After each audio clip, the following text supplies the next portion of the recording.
Bismillahirrahmanirrahim. Assalamualaikum warahmatullahi wabarakatuh. Innal hamdalillah wassalatu wassalam ala Rasulillah, amma ba'd. Kaum muslimin rahimakumullah. Alhamdulillah kita berada di bulan mulia, yaitu bulan Ramadan, Syahrul Quran. Bulan di mana kita sangat disunahkan banyak membaca Al-Quran, dan akan sangat beruntung mereka yang mentadabburi Al-Quran, membaca Al-Quran, mengajarkan Al-Quran, ya, dan terus mengamalkan isi kandungan Al-Quran. Rasulullah SAW memberikan kabar gembira untuk kita yang senantiasa membaca Al-Quran, yaitu sabda Rasulullah, "Man qara'a harfan min kitabillah falahu bihi hasanah, wal hasanatu bi asyri amthaliha, la aqulu alif lam mim harfun, walakin alifun harfun, wa lamun harfun, wa mimun harfun." Siapapun yang membaca ayat Allah, maka dia akan mendapatkan satu kebaikan, dan setiap kebaikan dilipat gandakan oleh Allah menjadi 10 kebaikan.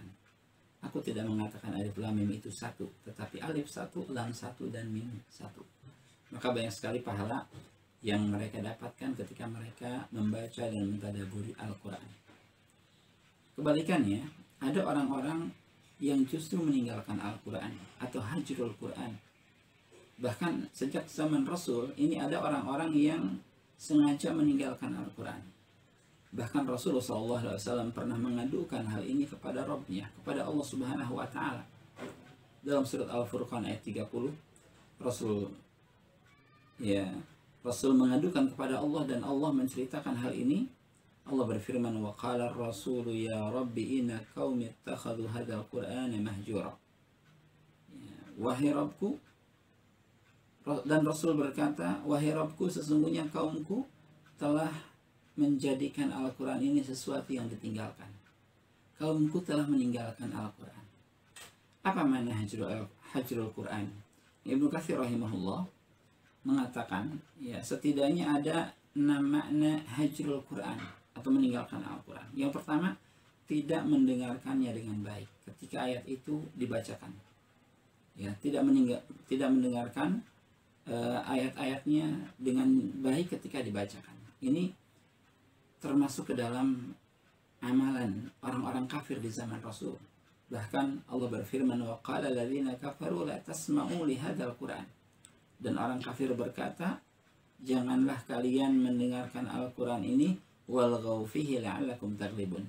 Buat diri kalian sibuk dari Al-Quran, moga-moga kalian menang. Ini orang kafir berwasiat kepada orang kafir yang lain. Mudah-mudahan kita, ya, dijauhkan dari Allah Subhanahu wa Ta'ala dari sifat ini. Kemudian yang kedua, tarku ilmihi wa hifdhihi. Tidak, ya, mendalami ilmu Al-Quran dan juga tidak menghafalkan Al-Quran. Coba terus menghafalkan Al-Quran walaupun mungkin kita sulit menghafalnya. Ya, dalami ilmu Al-Quran. Mudah-mudahan kita mendapatkan keberkahan dari Allah Subhanahu wa Ta'ala. Yang ketiga, bentuk hajrul Quran atau meninggalkan Al-Quran, yaitu tarkul iman bihi wa tasdiqihi. Tidak mengimani, tidak mempercayainya. Tidak mengimani apa yang dikabarkan oleh Al-Quran. Ini termasuk ke dalam hajrul Quran. Seluruh kabar yang ada dalam Al-Quran itu harus kita yakini, harus kita imani. Kemudian tarku tadabburihi wa tafaqquhihi. Ya, tidak mentadaburinya, kemudian tidak mencoba untuk memahaminya. Ini termasuk ke dalam hajrul Quran.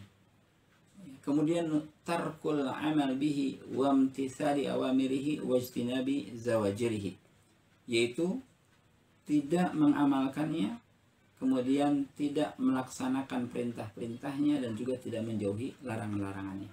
Yang terakhir, yaitu wal'udul anhu ila ghairihi, berpaling dari Al-Quran dan menyibukkan diri dengan yang lainnya. Dia malah sibuk membaca buku-buku yang lain, membaca syair-syair yang lain, atau melantunkan lagu-lagu yang lain, sehingga tidak membaca Al-Quran dan juga tidak melantunkan ayat-ayat Al-Quran. Mudah-mudahan Allah Subhanahu wa Ta'ala membimbing kita untuk menjadi ahli Quran. Wallahu a'lam. Assalamualaikum warahmatullahi wabarakatuh.